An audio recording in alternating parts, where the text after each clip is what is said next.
capsule, il sera question des différents qualificatifs du contrat d'assurance.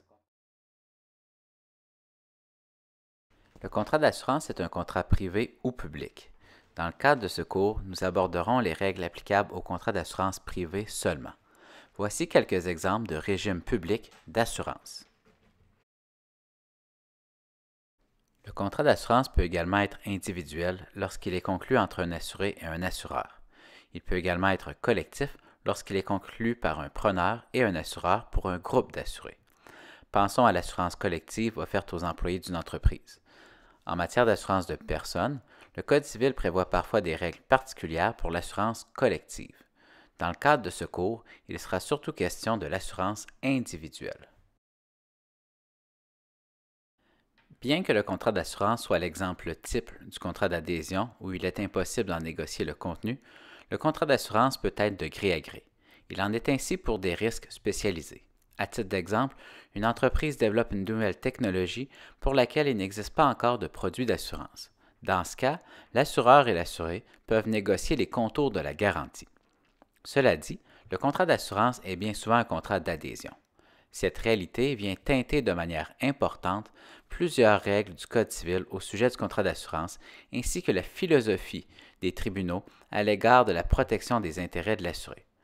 L'esprit du droit des assurances tient compte de cette réalité où l'assureur impose bien souvent le contenu contractuel à l'assuré. Certains principes généraux de l'assurance tendent à atténuer la position de vulnérabilité dans laquelle se trouve l'assuré.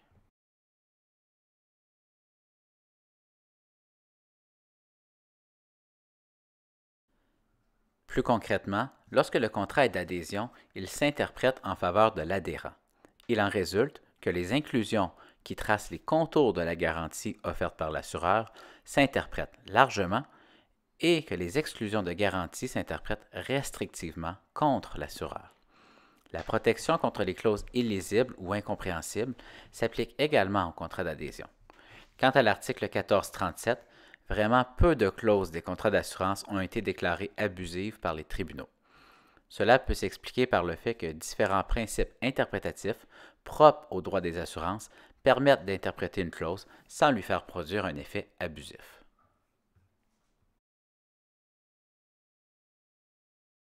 Le contrat d'assurance est également un contrat consensuel, c'est-à-dire qu'il se forme par le simple échange de consentement entre l'assuré et l'assureur. En effet, la loi n'exige pas le respect de formalités particulières entourant sa formation ou encore l'usage d'un formulaire particulier. La signature des parties n'est même pas requise. Seul l'échange de consentement suffit, ce qui fait que le contrat d'assurance peut se former rapidement. Tel que le démontre la définition même de l'assurance à l'article 2389, il s'agit d'un contrat onéreux dans la mesure où l'assureur perçoit une prime de l'assuré et ce dernier, en contrepartie, est protégé par la couverture d'assurance de l'assureur.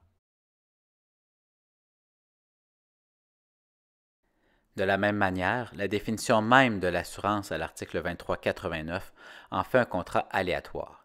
Il s'agit d'ailleurs de l'élément fondamental de l'assurance. Pour cette raison, une autre capsule vidéo traitera exclusivement de la notion de risque. Le contrat d'assurance est aléatoire car au moment de sa formation, l'assureur ignore s'il devra indemniser ou non l'assuré. À titre d'exemple, l'assuré prend une assurance automobile. Si l'assuré n'a pas eu d'accident pendant la durée du contrat, l'assureur fera un profit. Il aura encaissé une prime sans avoir à indemniser l'assuré.